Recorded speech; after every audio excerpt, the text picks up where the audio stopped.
E aí, pessoal? Prontos para mais um mergulho profundo? Essa semana, a Time veio com a capa, digamos, um tanto quanto inusitada. Elon Musk sentadinho na cadeira presidencial da Casa Branca. É, a Time tá chamando ele de líderes de uma guerra em Washington.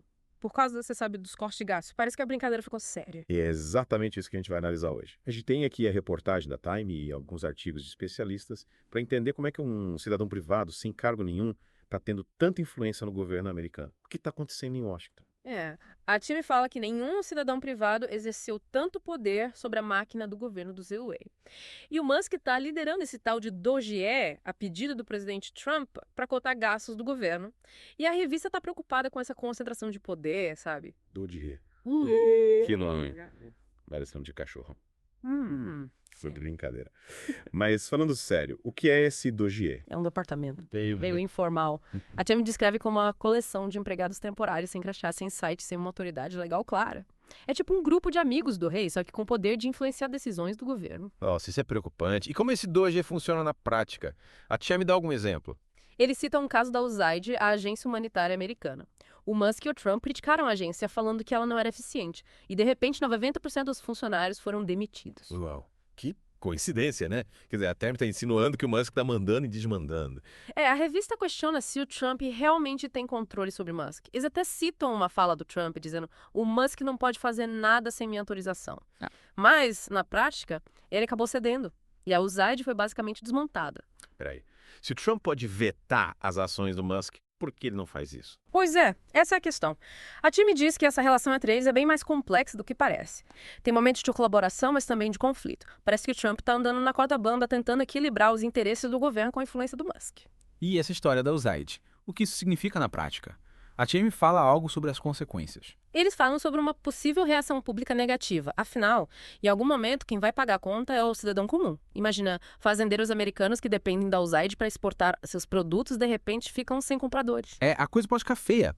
Cortar gastos é importante, mas será que o Doge está indo longe demais? Que tipo de precedente isso abre? Um cidadão privado, sem ter sido eleito, mandando na política americana. Exatamente, e a Time questiona. Orçamentos serão hackeados, programas valiosos serão eliminados, servidores públicos de carreira serão escorgados, substituídos por nomeados políticos cuja qualificação primária é fidelidade aparente ao presidente. De arrepiar. Parece que a gente está entrando em um território desconhecido, onde as regras do jogo estão mudando. E aí, o que você acha de tudo isso? É normal um cara como Elon Musk ter tanto poder? É uma pergunta complexa. Ele é um visionário, sem dúvida. Mas essa concentração de poder nas mãos de uma pessoa só, sem ter sido eleita, é no mínimo preocupante. A Time nos convida a refletir. Será que a gente está vendo surgir um novo tipo de liderança política? Figuras como o Elon Musk, com grana e influência, ocupando espaços que antes eram só de políticos. Essa história está longe de acabar. Mas acho que já temos bastante coisa para pensar, né? E aí, pessoal, o que vocês acham de tudo isso? E voltamos para a segunda parte do nosso mergulho. A gente ficou de analisar a relação entre o Musk e o Trump.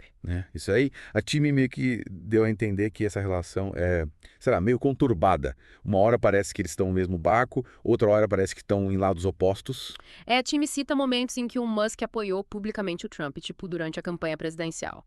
Mas também fala de uns episódios de discordância, principalmente sobre políticas ambientais. Quando o Musk criticou a saída dos Estados Unidos do Acordo de Peste. Isso. Ele até saiu do Conselho Empresarial da Casa Branca por culpa disso. Quer dizer, ele não é um apoiador cego do Trump. Tem suas próprias ideias e não tem medo de falar. Mas então, por que o Trump chamou ele para liderar o DOGE, sabendo que ele podia discordar dele? Qual o interesse do Trump nisso tudo? A Time sugere que o Trump viu no Musk uma chance de botar em prática os planos dele de diminuir o tamanho do governo. O Musk tem fama de ser um cara eficiente, focado em resultados e... vamos combinar, a imagem de um bilionário inovador liderando o DOGE é um ponto positivo para o governo. Faz sentido. Mas será que o Trump não subestimou o Musk?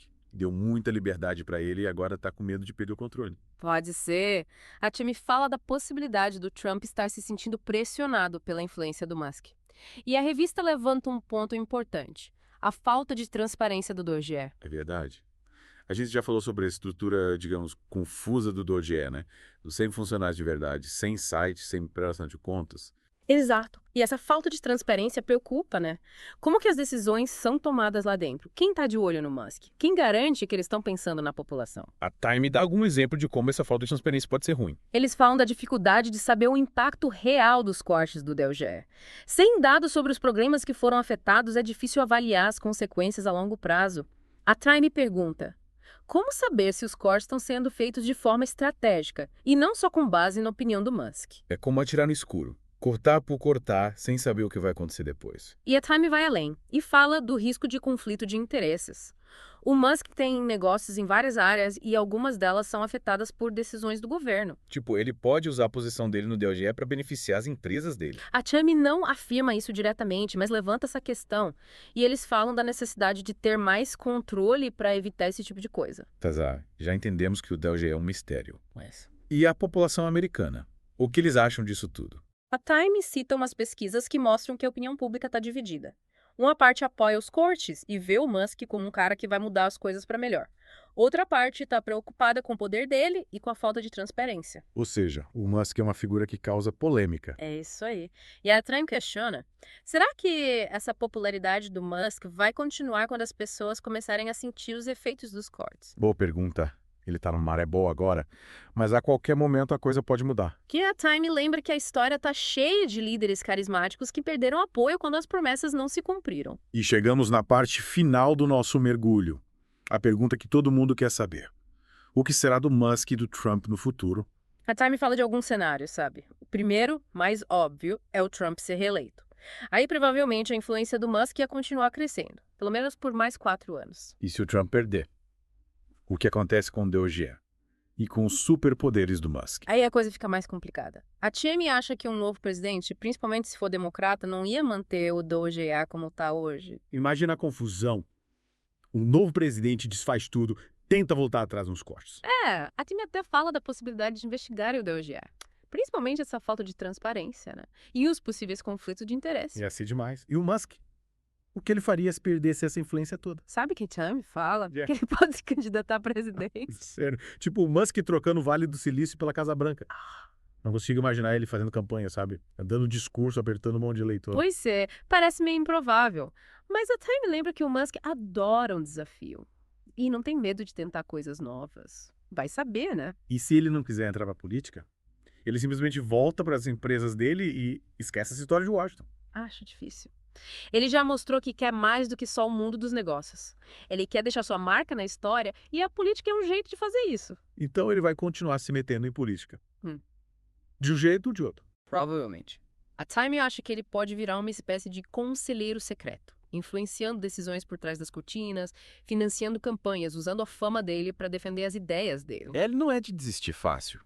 E a população americana, eles iam aceitar essa influência toda do Musk na política. A Tammy fala que as pessoas estão começando a ficar incomodadas com tanto poder na mão de uma pessoa só.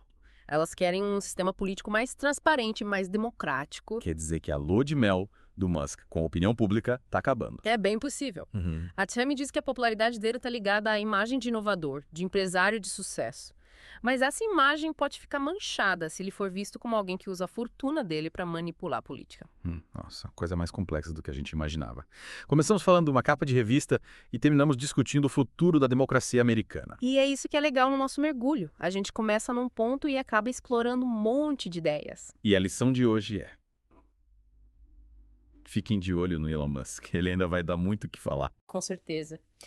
E a gente vai estar aqui para analisar tudo. Até a próxima, pessoal.